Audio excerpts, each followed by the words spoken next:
संस्कारी बेटी। शालिनी की उम्र लगभग 28 साल की हो चुकी थी, लेकिन अभी तक उसकी शादी नहीं हुई थी।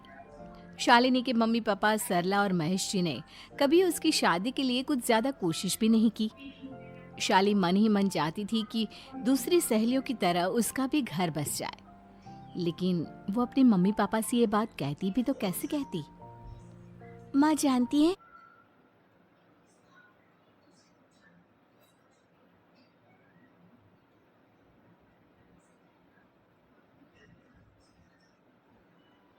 मेरी सहेली है ना शीतल, उससे बेटी हुई है। बड़ी प्यारी बच्ची है उसकी। अरे ये तो बहुत अच्छी बात है। उसकी शादी भी तो 4 साल पहले हो गई थी ना। अब क्या करो बेटा, चाहते हैं तो हम भी यही है कि तुम्हारी शादी हो जाए, लेकिन कोई अच्छा लड़का मिलता ही नहीं। कोई बात नहीं मम्मी पापा, मैं जानती हूँ आप मेरे लिए बहुत अच्छा रिश्ता ढूंढना चाहते हैं। अभी मेरी इतनी उम्र भी तो नहीं हुई है।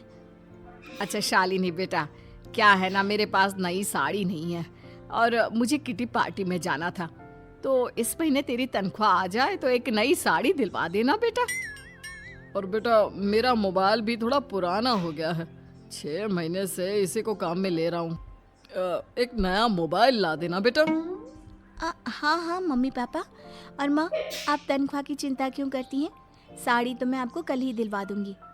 और रही बात आपकी मोबाइल की, तो मैं आज शाम को ही ऑफिस से लौटते वक्त ले आऊंगी। अरे भगवान सबको तुम्हारे जैसी बेटी दे, कितना ध्यान रखती है अपने मम्मी पापा का। पापा, आज आप दुकान नहीं जा रहे हैं क्या? वो क्या है ना बेटा, मेरे सर में ज़रा दर्द हो रहा है, इसलिए आज दुकान जाने का मन नहीं है।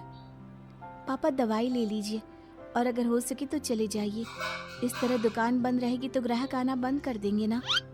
अरे बेटा, तेरे पापा की अब उम्र हो चली है और तू है ना हमारी कमाऊ बेटी, इतनी अच्छी नौकरी करती है, हमारा ख्याल रखती है, तेरे पापा को चिंता करने की क्या जरूरत भला है? ठीक है पापा, आप अपना ध्यान रखिए। मैं ऑफिस से लौटते वक्त आपका फ़ोन ले आऊंगी। और माँ, आपकी साड़ी हम कल लेकर आएंगी। शालिनी के जाने के बाद क्या करे, शालिनी के लिए सच में कोई लड़का ढूंढकर उसकी शादी करवानी है क्या? अरे पागल हो गई हो क्या? वो शादी करके इस घर से चली गई तो हमारे खाने के लिए पैसे कहाँ से आएंगे? जानती हूँ वैसे भी आपको ना दुकान पर जाने में, काम करने में आलस आता है, अच्छे से पहचानती हूँ आपको। हाँ तो क्या हुआ, बेटी नौकरी करती है, जब बच्चे माँ बाप की कमाई पर मजा कर सकते हैं तो क्या माँ बाप बच्चों की कमाई पर थोड़े दिन चैन से जी नहीं सकते? अरे वो तो हम जी रहे हैं ना, देखा ना हमारी बेटी एक ही बार में हमें मोबाइल और साड़ी दिलाने के लिए कैसे फट से तैयार हो गई। एक दिन सरला की एक पड़ोसन अपने भतीजी का रिश्ता लेकर सरला के घर आती है। सरला बहन, ये मेरा भतीजा है प्रशांत। इसके लिए रिश्ता ढूंढ रही थी बहुत दिन से। अचानक से तुम्हारी बेटी का ख्याल आया। इतनी सुंदर और अच्छी नौकरी वाली लड़की है, मुझे तो बहुत पसंद है। अरे तुम्हारे पसंद करने से क्या होता है, मेरी बेटी को भी तो तुम्हारा भतीजा पसंद आना चाहिए ना। हाँ हाँ, ऐसे थोड़ी ना कि तुम्हें हमारी लड़की पसंद आ गई और हमने रिश्ता कर दिया। मेरा भतीजा बहुत बड़ी कंपनी में जॉब करता है। अंकल जी, मैंने आपकी बेटी को देखा है और वो मुझे बहुत पसंद है। हाँ हाँ, तुम्हें तो पसंद है, लेकिन हमें भी तो उससे एक बार पूछना पड़ेगा ना। तो बुलाइए ना शालिनी को, उससे पूछ लेते हैं कहाँ है वो। ऑफिस गई है और उसको आने में अभी देर लगेगी। लेकिन तभी शालिनी ऑफिस से आ गई। ये लीजिए, शालिनी भी आ गई। अब आमने सामने ही बात कर लेते हैं। आओ आओ शालिनी बेटा, इससे मिलो। मेरा भतीजा प्रशांत प्राइवेट कंपनी में अच्छी जॉब करता है। अब बेटा, तुम्हें ये लड़का पसंद है क्या? देखो बेटा, सोच समझ कर हाँ करना, तुम्हारे ऊपर कोई जबरदस्ती नहीं है। मम्मी पापा, प्रशांत की जॉब और उसकी बातें सुनकर मुझे तो काफ़ी अच्छा लगा। मैं उससे शादी करने के लिए तैयार हूँ। ये लो, सारा मामला यहीं के यहीं निपट गया। लड़का और लड़की राजी हैं, तो अब हमें क्या। सरला की पड़ोसन और प्रशांत वहाँ से चले जाते हैं। अगले दिन क्या हुआ मम्मी पापा, आप इतने उदास क्यों लग रहे हैं? वो क्या है ना बेटा, तुमने शादी के लिए हाँ कर दी उस लड़के के साथ। तो क्या हुआ माँ? उस लड़के में कोई खोट है क्या? आपको वो पसंद नहीं? अरे नहीं नहीं बेटा, जिसमें तुम्हारी खुशी उसमें हमारी खुशी। हमें भी लड़का पसंद है। तो फिर क्या बात है? अगर कुछ भी है तो आप मुझे बता सकते हैं। तुम्हारी माँ ये सोच सोच कर परेशान है कि तुम्हारे बाद हमारा क्या होगा। तुम हमारी इकलौती बेटी हो, हमारा बुढ़ापा कैसे कटेगा। अब बेटा, हम अपने बारे में सोचकर तुम्हें जिंदगी भर शादी करने से रोक तो नहीं सकते ना। जाओ, तुम अपनी जिंदगी में खुश रहो, हमारा क्या है, जैसे तैसे जी लेंगे। हाँ बात तो सही है बेटा, कैसे भी करके मैं दुकान का काम कर लूंगा। तुम और प्रशांत शादी करके खुश रहो। अपने माँ बाप की बात सुनकर शालिनी काफी दुखी हो जाती है। उसे लगने लगता है कि वाकई में उसकी शादी हो जाने के बाद उसके माँ और बाप का ख्याल कौन रखेगा। और यही सोचकर वो एक दिन प्रशांत से मिलती है। देखो प्रशांत, तुम मुझे बहुत पसंद हो, लेकिन मैं चाहकर भी तुमसे शादी नहीं कर सकती। अरे क्या हुआ शालिनी, क्या तुम मेरी किसी बात से परेशान हो? नहीं नहीं प्रशांत, मैं अपने माँ बाप की इकलौती संतान हूँ।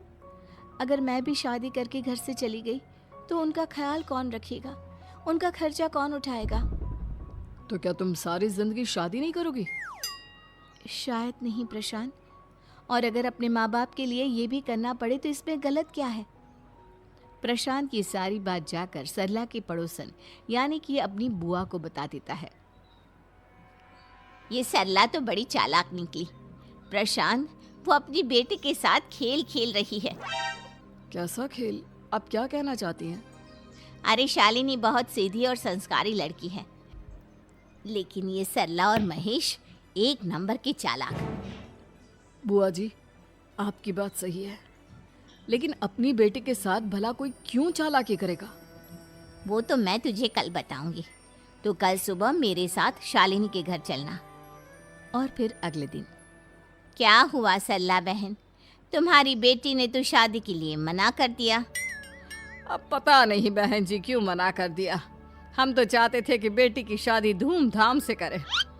हमारी तो बहुत इच्छा थी कि शालिनी की शादी प्रशांत के साथ हो जाए, लेकिन अब क्या करें, वही नहीं चाहती। आंटी जी, शादी के बाद मुझे अपने माँ बाप की बहुत चिंता रहेगी। उनका ख्याल कौन रखेगा? और इसलिए मैं प्रशांत तो क्या, किसी से भी शादी नहीं करना चाहती। अंधी हो गई हो क्या माँ बाप के प्यार में? पहले जरा अपने माँ बाप से सच तो पूछ लो। कैसा सच? यही सच शालिनी, कि ये तुम्हारे सगे माँ बाप नहीं है और तुम इनके लिए सिर्फ पैसे कमाने का एक जरिया हो। अरे अरे, ये तुम क्या कह रही हो? सच ही तो कह रही हूँ भाई साहब। अब सीधे सीधे अपनी बेटी को अपनी सच्चाई बताओगे या फिर मैं कोई दूसरा तरीका निकालूं? हमें माफ कर दो शालिनी, वो क्या है ना, हमारी कोई औलाद नहीं थी और जब तुम छोटी थी तो हमने तुम्हें गोद ले लिया था। तो इस नाते तो मैं आपकी बेटी ही हुई ना। लेकिन तुम्हें गोद लेने का हमारा सिर्फ एक ही मकसद था कि बड़ी होकर तुम नौकरी करो और हमारे लिए पैसे कमाओ, क्योंकि तुम्हारे पापा को काम करने में बहुत आलस आता है। और ये सच है कि हम ही नहीं चाहते थे कि तुम्हारी कभी भी शादी हो। कोई बात नहीं मम्मी पापा, आपने मुझे गोद लिया, पाल पोस कर बड़ा किया। भले ही उसके पीछे आपका कोई भी इरादा सही, लेकिन मैं आपकी बेटी हूँ। शादी तो मैं प्रशांत के साथ कर लूँगी, लेकिन उसके बाद भी जिंदगी भर आप दोनों का ख्याल रखूंगी। शालिनी की बातें सुनकर सरला और महेश को अपनी गलती का एहसास होता है और वो उससे माफ़ी मांगते हैं।